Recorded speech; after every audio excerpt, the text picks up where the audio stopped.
untuk menerima curahan hati daripada tuan rumah. Seterusnya mewakili madrasah saya jemput Ustaz Nizam. Ustaz Nizam.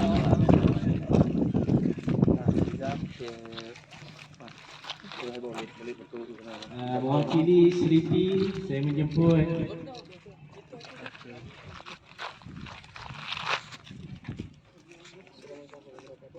Ustazah Bashirah. Ustazah Bashirah untuk menerima Seripi Darul Aman.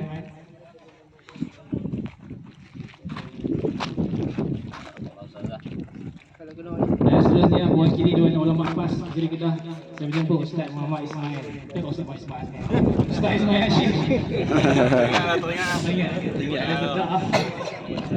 Ustaz Ismail Hashim merupakan penolong setia usaha 1 Dewan Ulama PAS Negeri Kedah.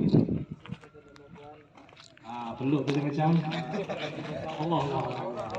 Okey, kita teruskan sesi bergambar beramai-ramai. Kita penuhkan wayang di belakang.